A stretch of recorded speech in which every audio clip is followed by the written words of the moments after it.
เฮ็ดจะได้นี่ทั้งห้ำออนห้านคำมันพัดมาแต่ก็ลืมได้ร้ายบ่คำปะอย่าเสียว่านี่กำลังห่อนโอ้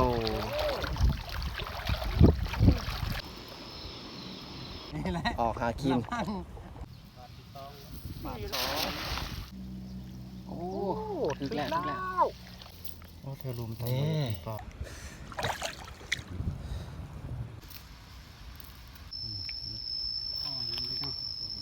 ปกติเห็นอายไป5นี่ได้ลายกว่านี้แม่นบ่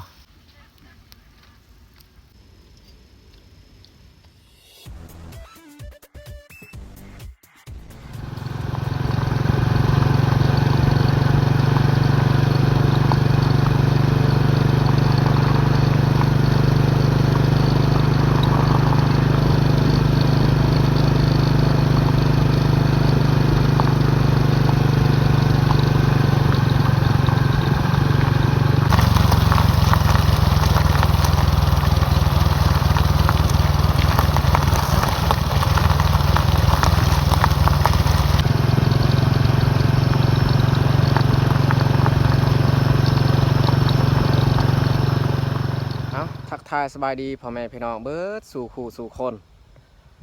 คือตอนนี้พวกเราก็ขี่รถมาหอดแม่น้ำเซกองแล้วสิออกไปหากินหาปูหาปลานี่แหละบรรยากาศช่วง9 โมงแดดกำลังส่องมาแต่ว่าการออกหาปลาวันนี้นี่แมนเราใส่สูตรใหม่สูตรที่อันหมู่ของเบาปอนเพิ่นมานำเพิ่นหาปลาแบบสูตรของเพิ่นโอเคแต่เฮาไปติดตามเบิ่งนำกันว่าเฮาสิได้ปลาหลายสำใดรถแม่นเฮาจอดไว้อยู่นี้รถ2 คันอันนี้รถคอยส่วนอันนั้นแม่นรถของน้องสายเบาเปลือกแล้วก็เครื่องคล้องเนี่ยแม่นไว้อยู่เทิงข้าเจ้ากำลังไปไว้ในป่า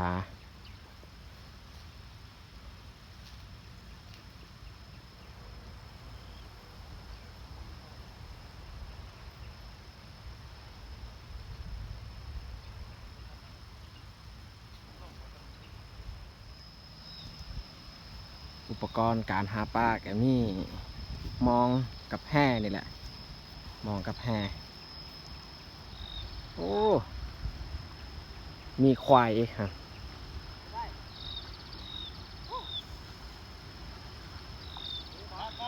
ควายมันลงมาอาบน้ำ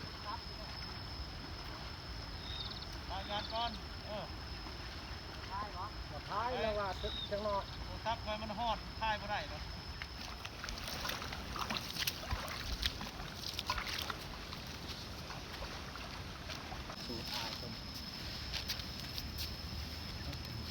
โอ้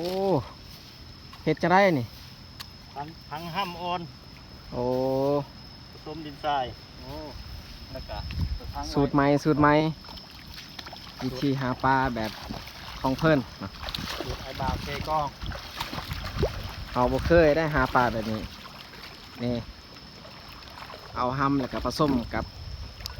ทรายแล้วก็มาฟังไว้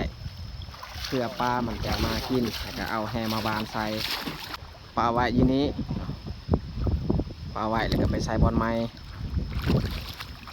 การใส่อันนี้นี่น่าจะได้ประมาณ1 ชั่วโมงแล้วจึงคอยกลับมาวานแหหรือว่าใส่หม้อทุกคนสังเกตเบิ่งบนได้เราใส่อันห้ำไว้นี่แม่เราต้องเอาไม้มาปักไว้เพื่อเราจื้อปักไว้อยู่แค่มานี้แล้วก็เราจื้อไว้อยู่หั่นบอนเราวางอันแกบไว้หรือว่าห้ำไปใส่บอลไม้อีกไอ้เพิ่นใส่อยู่ลุม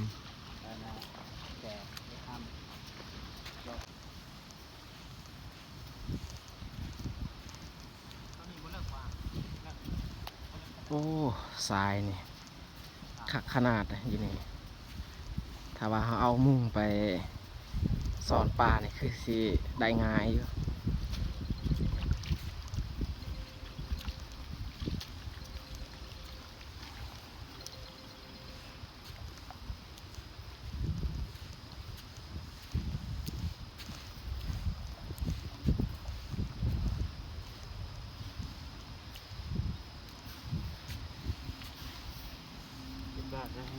หนักเก็บเขาดี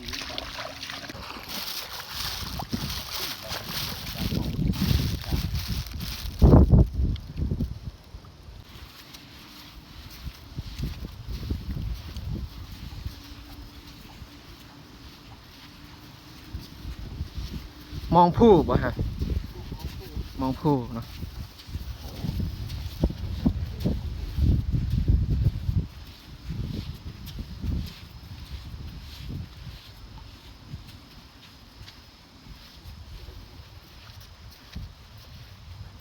อยู่บ้านเฮาเนี่ยบ่เคยใส่อะไรแบบนี้ น้องเพิ่นเขาดีเลย ได้พ่นอยู่ปะ อยู่หน่อยให้เขาดี โอ้ มันแคบได้ปลามันจะได้กินไว้เบิ่งสูตรเอาเป็น ดีแล้วคันบ่ได้ลงมาอยู่นี่บ่ฮู้จักวิธีการหาปลาแบบใหม่อยู่บ้านมีแต่เอามองเอาแห่แล้วก็ไปใส่เลยแล้วแหละ เวลามันตึกลายบาทโพดเดี๋ยวสิได้ แมน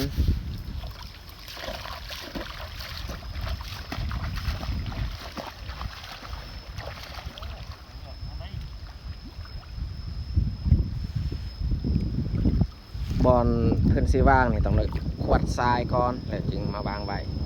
แต่ว่าเวลาท่มนี่ท่มจะได้ท่มเบิดเลยหรือว่าจะได้ ประมาณครึ่งหนึง โอ้ท่มเบื้องหนึงนะ ให้มันพอมันไล่ออกแน่ อ๋อถ้าเฮาปิดเบิดมันก็จะบ่ได้กินอีกเนาะ สูตรไอ้บ่าวช่วยกอเพิ่นเขาบ่เคยประสบการณ์สูตรง่าย ใส่ลงไปก่อนเนาะจะหน่อยจึงเอาแฮมาหวานเฮาหวานก็ตามที่เฮาว่างนี่แหละ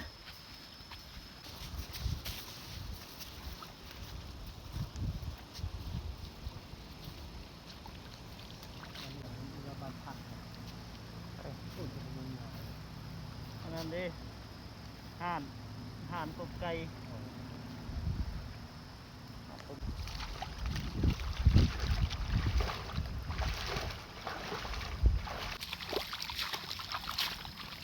โอ้อยู่ลุมมีบ้านคนอีกเป็นเฮือนฮะ อาหาร หานอาหารบ่ อาหารตบไก่ โอ้หานอาหารนะคิดว่าบ้าน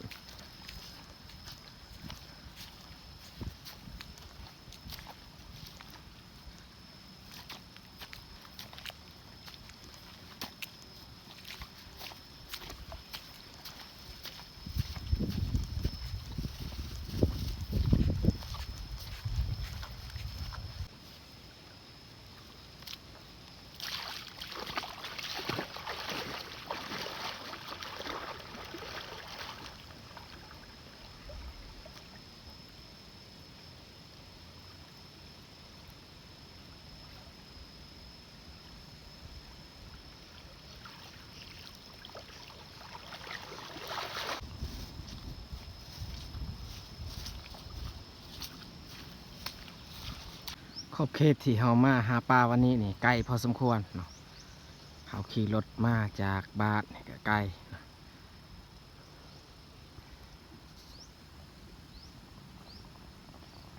หานอาหารที่เขาเจ้าเฮ็ดด้วยไม้เนาะมุงด้วยหญ้าคา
เขาเจ้าฮอนค่ำ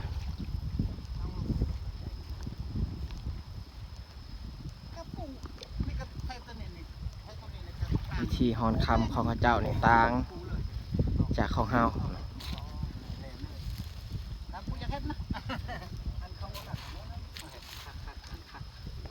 สุดยอด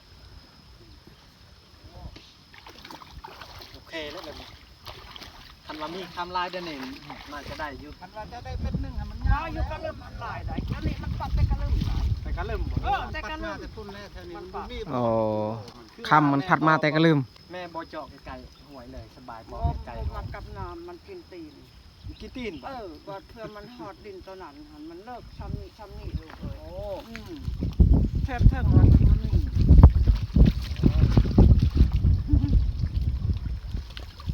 ดินที่เขาเจ้าขุดเอาแต่เทิงโอ้ขุดเอาแต่เทิง ไปเห็นอะไรไปโอ้ชุดโคออกตัวนึงโอ้ลำเห็นแล้ว คันว่าชามมันใหญ่อ่ะพอดีตัวนี้ชามมันน้อย โอ้ มันยาก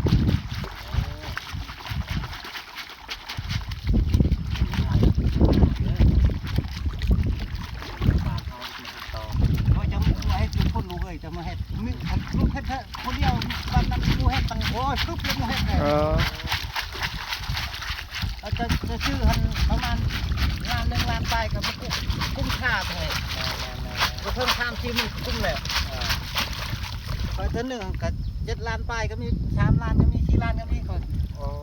คำนี่มันอยู่ในนี่นี่นะโอ้ มันอยู่นานแล้วคักไอ้ 10 คุเอาออกอีก คัน เอาออกไปล่าง อันนั้นเขาเฮ็ดน้อยก็ได้ โอ้ เฮ็ดน้อยใช้บางอะไรตัวนี้ อัน เอาไว้มัน อันเม็ดใหญ่กับข้างบ่ใช่อันบ่ ข้างโอ้ถ้ามันมีข้าง อยู่ใดเนาะ คันว่าเสียมันตกอยู่นี่จะไปฮ้อนอยู่นี่บ่มี อ๋อ มันเก็บมาสิกันว่าลักษณะหนึ่งไม่ค่อยบอกเคล็ดลับให้ลูกกันเวลาเจ้าเอาน้องล่ามนี่เจ้าต้องมันหดมัน เพราะว่าคันมันเต็มตัวนี้มันก็ไปบ่ให้มันเต็มตัวนี้ โอ้ นั่น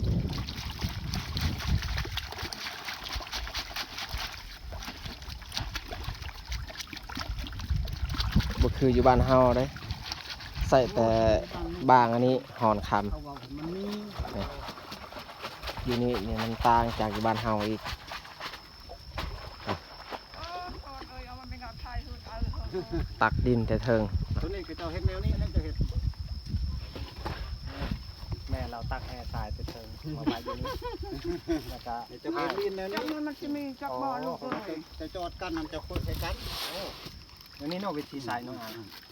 นี่ โอ้โห มันก็ตกลงที่มันบ่เสียคันว่าคันเขาบ่เฮ็ดลีนแนวนี้เสีย อ๋อแต่ว่าเวลาเขาเอาแฮร์ทรายนี่บ่ฮู้ว่ามันสิมีหรือบ่มีบ่ฮู้เนาะบ่ฮู้เลยแต่เขาเสียงเอา แต่เอาไปเลยนะ บนใดมันนี่หั่น วันใดมีก็ได้ บนใดมัน เอา นี่ ใส่3เบิ่งตลอด มันจะชิ้นใหญ่ๆแน่ตัวนี้นี่ของเขาเอาแต่เวียด บ่เปลือกลอง ก่อนช่องคุกตัวหนึ่งช่องคุกมันตัวหนึ่งมันไว้มันน้อยเนี่ยมันไว้ อันนี้นะจะเอาน้ำฮดเลย ครับเลย ใส่ตกหดตัวนี้บ่ นั่นก็ได้เอาคุกนั่น แค่นั้นก็แม่นเบิดคนหอนคำ นั่นใส่นั่นถูกได้เลยเอาคุก โอ้ ง่ายคักเด้อ ตาเชียงห้างก็เอากระตาเชียงห้างตา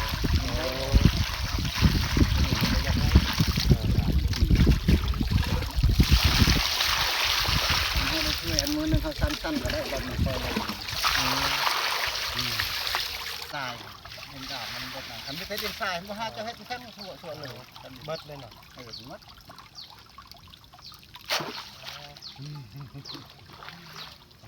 ง่ายอยู่แบบนี้ ตัวอยู่นี่มีแต่ตัวนั้นเบิด เจ้ากลางเจ้า ได้อยู่เนาะได้หลายบนมี ว่าตามถูกถูกมานเป็นกระตามมือถูกมือก็ หลายสุดนี่อายได้ใน1 วันนี่ประมาณเท่าไร ขนาดนั้นก็ คู่ละ5หุ้นมีคู่ละ2หุ้นมี อ๋อลายสุดนี่5 หุ้นเนาะ ค่อยถึงบาทอันบ่ได้มีดอกเนาะ อ๋อ ต้นเอาข้างแนวอันไหนช่อง3มือเขาขาย เลย คือจะประหยัดบ่ทันขาย อ๋อ นี่ก็ได้สลึงนึงก็ได้ก็ได้ อ๋อ ผู้เขามีมันง่ายก็นี่คือทำนี่ก็มีมันถือจะมี โอ้ ผมมันถือเอานี่เอาแบบตัวดูนะ ดี ตอนมาก็คือเป็นไง เอาจะได้ก็สู้ ไปก่อน เออ อ่ะขอบใจ โอ้อยู่มาดูลายา เขาเจ้าขุดเอาคือกันกับอยู่บ้านเฮาขุดแล้วตักใส่คุ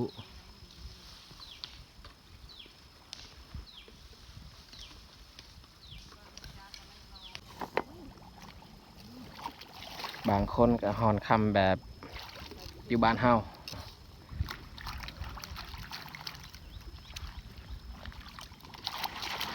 โอ้ว่าแบบอยู่บ้านเฮานี่บ่แม่นเลยเขาใส่แบบนี้นะเขาหอนบ่คืออยู่บ้านเฮา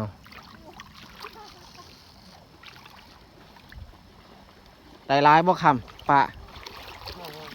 อย่าเสียว่านี่กำลังห่อน กำลังห่อน โอ้ 5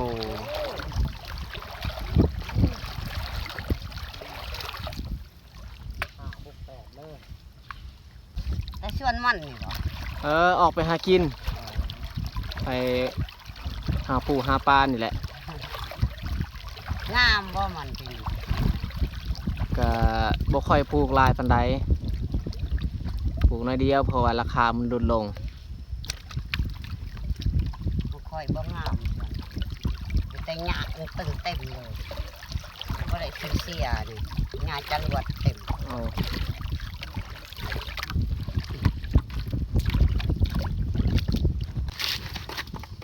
ถอกตัวใหม่อีกใส่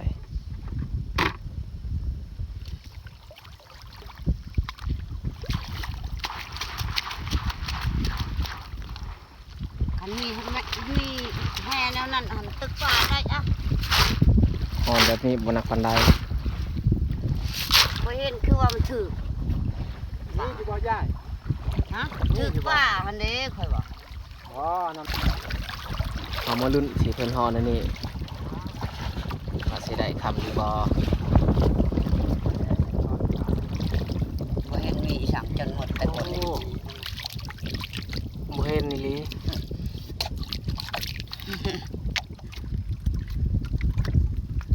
นอนนี่แล้วแม่ไป ถ้าว่ามีนี่เขาเห็นแล้ว เออ หอนสำนีนี่เห็นแล้วหันโอ้มีนี่เม็ดน้อยเม็ดน้อย เม็ดน้อย เอาแล้วสำนี กับลูกสาวจะบ่ เออ โอ้ลูกสาวจะมีครอบครัวแล้วบ่ ยัง ยังเป็นสาวนะ ให้เบายับจีบได้บ่ บ่มีใครดอกยักมักดอก มาก ทานลาย โอ้คือสีงามอยู่ บ่งามอีกเทิงบ่งามเทิงขี้ขัน อีกข้ามจะได้เป็นมาหอนคำหาเงิน โอ้ยมาฮอนก็ฮอนนั่นแหล้วย้อนขี้ขันนั่นแหละ แม่นมีผู้บ่าวหรือเปล่า ผู้บ่าวผู้แววดอก เอาบ่เบาหยับเอาเบาหยับยังโสด เบาหยักเบาอีฉันก็เอานะหันมันบ่ติคนขี้ขัน โอ้แม่ ยันมตินะฮะ แม่เมา มันบ่ติคนขี้ขันนี่ยังก็เอา เอาแม่มีลูกแค่คน บ่ปอนมาจีบแม่แล้วสันนี่นี่บ่ได้ พูดขึ้นไปจีบลูกอยู่เถิง เดี๋ยว แดดแห้งพี่น้องเอ้ยสายนี่กว้างเติบได้สายนี่พูดคันเอาไปเฮ็ดเทือนนี่ก็ได้หลายลังแล้วสายงามๆ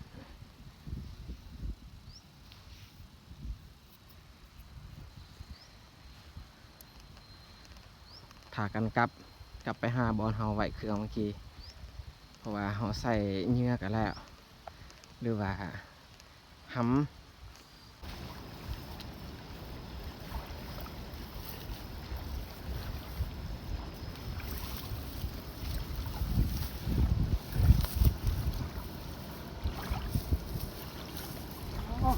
หายว่าหานอนวันเลิกใส่เห็ดย่างตุน ำมองตาทีอันนี้ก็ใส่ตามแคมนี่แหละมองตาทีแบบนี้บ่ต้องไปใส่บนเลิกดอก ซ้ำคอนี่นะลงไป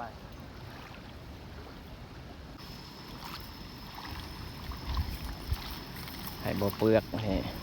ดึงมองขอสิจับตัวนี้โอ้มันขาเลยนี่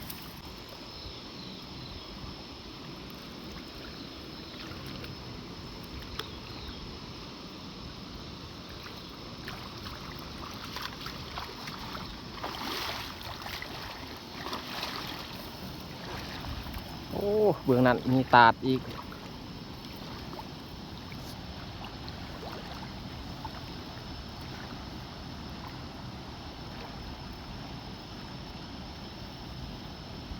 สูงได้ตาดเลยมันเป็นถ้ำเลยหูมันเลิก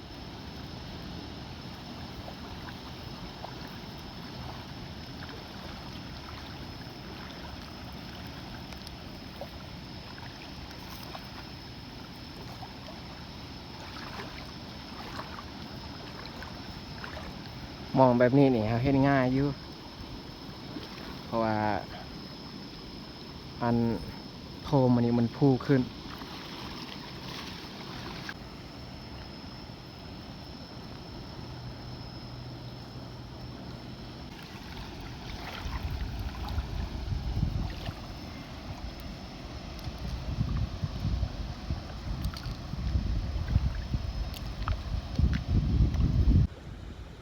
ทางหลังบ่อเปลือกไหลมองหอดแหงคันสิลงไปเนี่ยก็บ่มีคนจับกองอีกมันยากเนาะบ่มีมือกอง ถ้าว่ามีกองที่แบบว่าเราสามารถอันจุ่มน้ำเนี่ยก็โอเคอยู่เนาะง่ายแต่ว่านี่เราใส่โทรศัพท์มันยากยาวขนาดมองของเพิ่นอุ้ยบ่อเปลือกอยู่ลุงนี่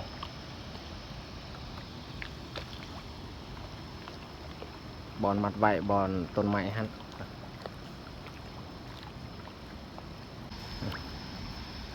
สิเอาเรือลงไปบอนเฮาไว้เครื่อง3 คนขึ้นได้จีบ่จุ่มบ่เอาพายเบิ้งคือบ่ไปบ่มา จะได้จะได้ มันติดดินไปโอ้ขึ้นเรือ คนเดียวมันสะมา เบิ้งสิอยู่ทางหน้านี่ ตะออก โอ้ย ระวัง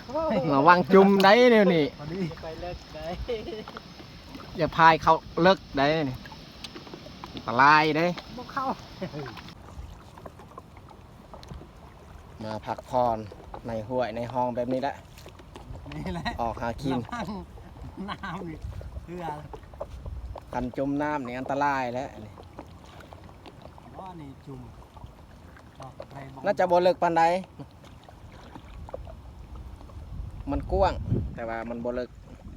คันอยู่ระหว่างกลางหันเลิกแท้นะ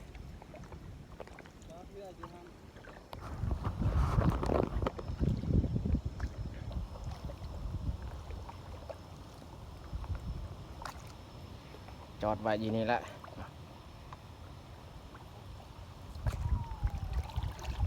หอดแล้วเอา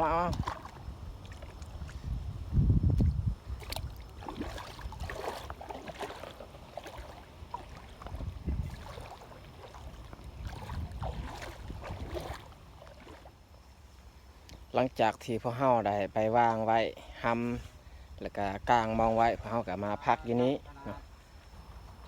มาพักพรประมาณ 1 ชั่วโมงหรือว่า2 ชั่วโมงแล้วจึงค่อยออกมาหวานแห่หรือว่ายามมองอีกคมดีบริเวณนี้สิซอกฟืนมาก่อไฟถึงว่าเราจะยังบ่ทันได้ปลาก็ตามเราก็ต้องซอกไว้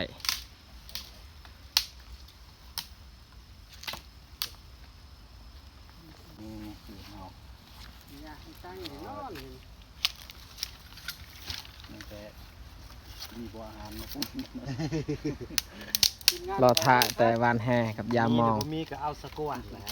ฟืนนี่เก็บไว้เรียบร้อย เอาดังไฟไรยู บ่ได้ปลากับไล่ยุงหั่นแหละ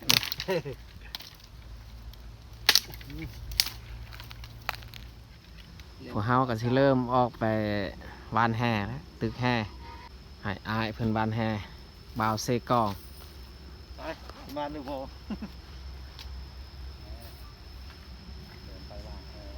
ถ้ามันเข้าแบบนี้ถือว่าสมบูรณ์เลยเอาจะเป็นหน้าครับเนาะ อันนี้แหละลุมสุดบอนที่เพิ่นได้วางหำไว้นี่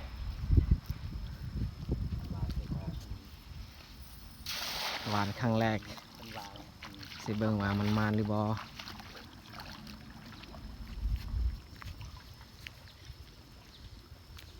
ครั้งแรกแรกม่านเด้อ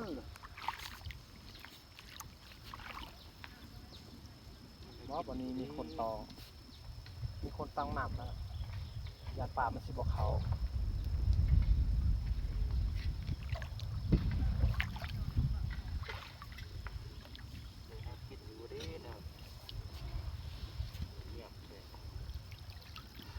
ดีนอยู่บ่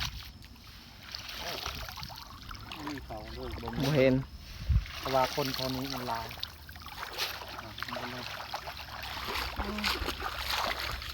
สงสัยมันได้ยินเสียงนี่คนฮอนคำไกลๆอันนี้มันบ่กล้ามากินดอกต้องได้ย่างลุ้นอีกอยู่เทิง บาทสอง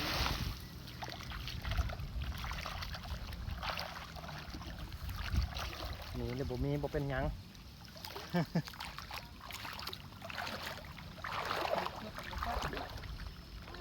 นี่ก็กิน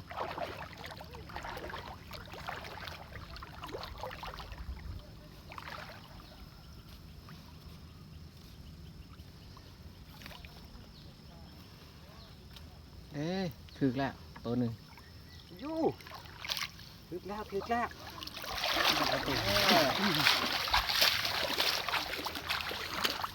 แต้มหนึ่งกับพี่น้องโอ้ยตัวเดียว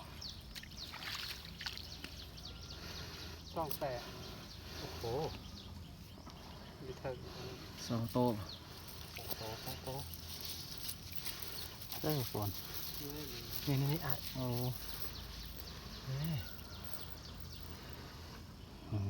ไปแล้วทุกคนมาแกงเอา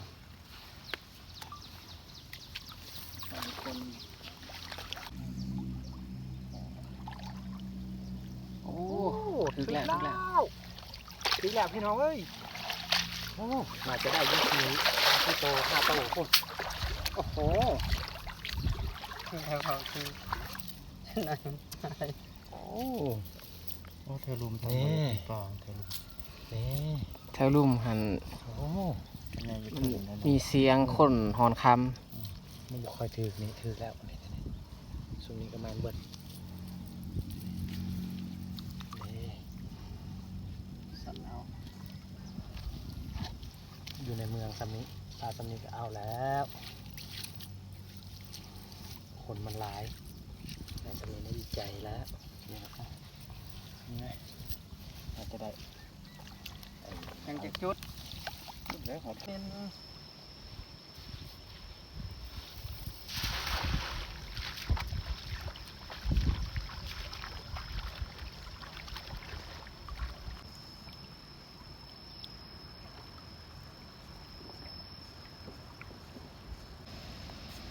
อันนี้แมนจุดทำอิฐที่เฮาได้วางไว้หำเนาะเรือบอนเดียวนี่แหละ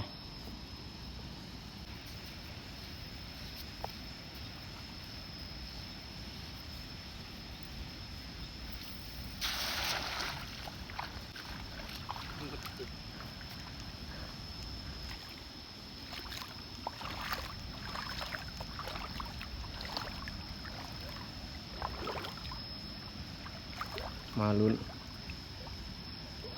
ตัวนี้ ได้อยู่บ่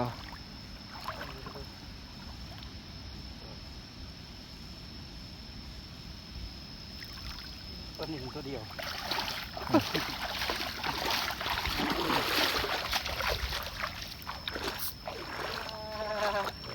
ถือปลานิน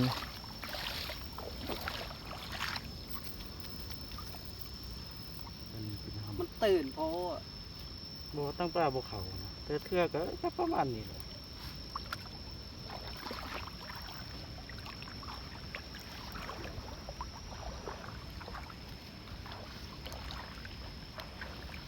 แม้แต่เฮามาลุ้นมายามมองอีกอ่ะบ่อเปลือกนี่ย่างไปก่อนแล้วจะเชิง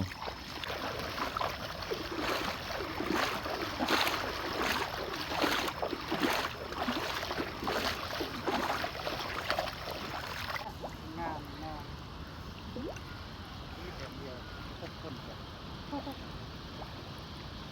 มองนี่เฮากู้เลย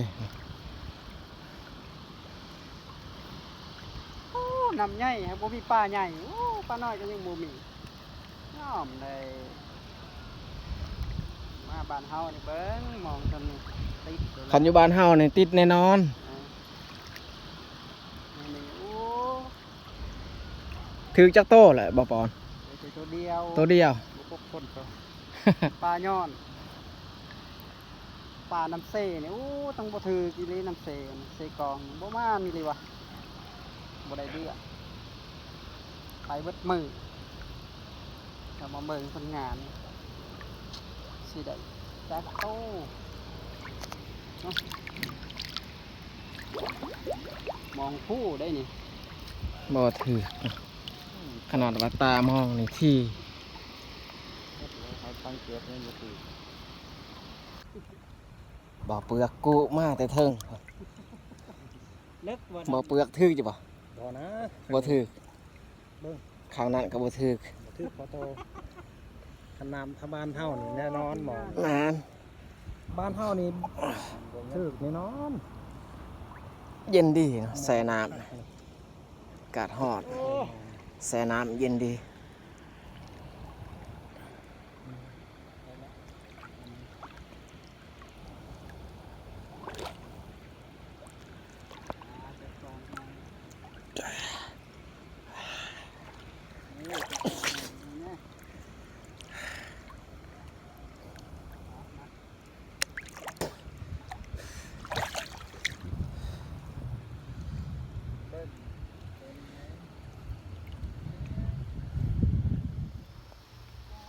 เฮากลับมาบอนที่เฮาได้ไหวเครื่องแล้ว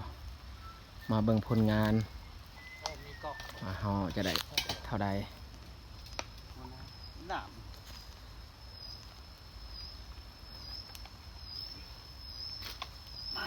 มาเบิ่งผลงานเลยนี่โอ้ ไปซิบ่ได้สำหรับคนนั้น ปลาบัวลายได้ซ้ำนี้ซ้ำเห็ดป่นนั่นแหละ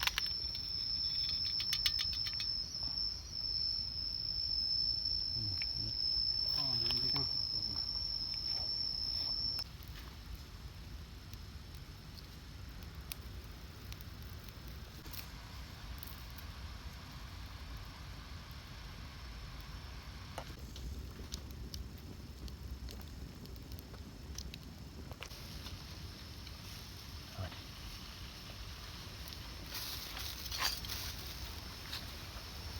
เห็ดจะได้กินปลานี่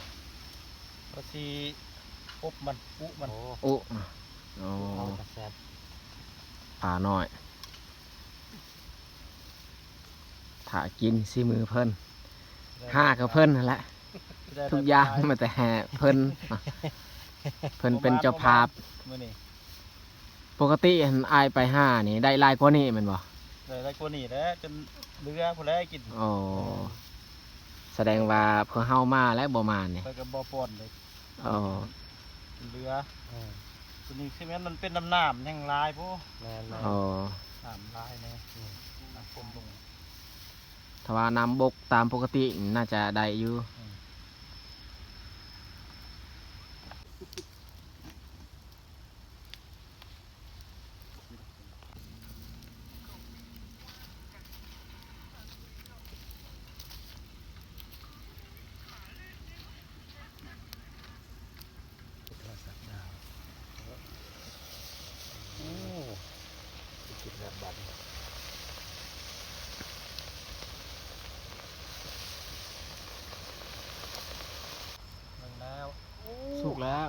งออกเลย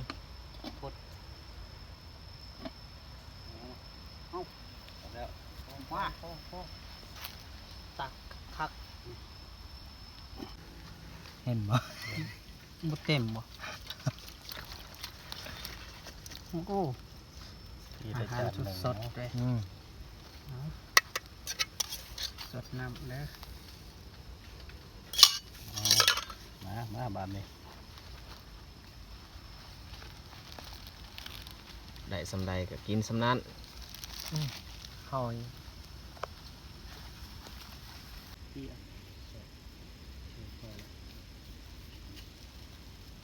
มา มากินข้าวน้ำกัน มาพี่น้องกินข้าวน้ำกันเด้อ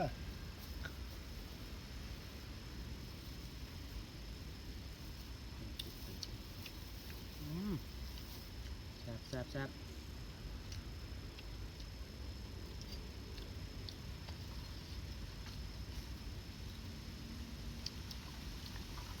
ครั้งแรกในชีวิตมากินข้าวกับ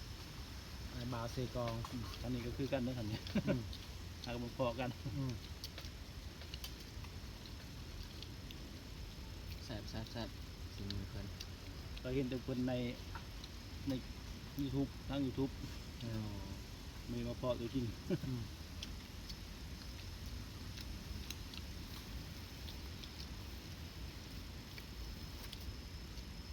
เลยมีสมกันเด้อฝากติดตามซองไอ้บาวเซกองเด้อชื่อซองจะเป็นบาวเซกองบ่ นั่นแหละ เป็นภาษาไทยวะ ภาษาไทย ภาษาไทยกิจภาษาไทย FC ของเบาเปลือกหรือว่าเบายับก็สามารถเขาให้กำลังใจให้อันซองของเบาเซกองแล้วก็เบาปอน แม่นฝากติดตามรับชมกันมื้อนี้ไปทินเพิ่นเมื่อหนามีโอกาสไปทินบาวยับกับบาวเปลือกอีก คือพาขึ้นภู ขึ้นจะไปอยู่ ทีนภูเอ้ามื้อนี้เขาได้น้อยมื้อหน้าเขาได้หลายกินแล้วอันนี้มันมีหลายสมควรแล้วสัตว์อยู่ในเมืองมันบ่ค่อยหลายมันเบิด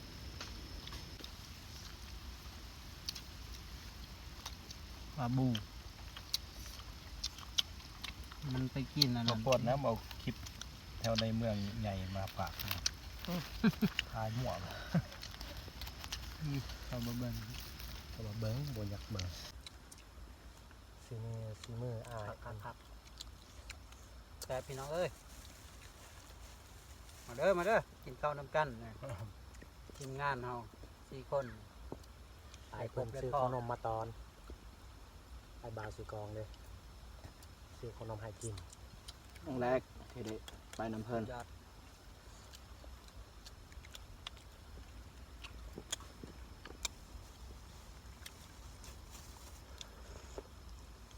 กินได้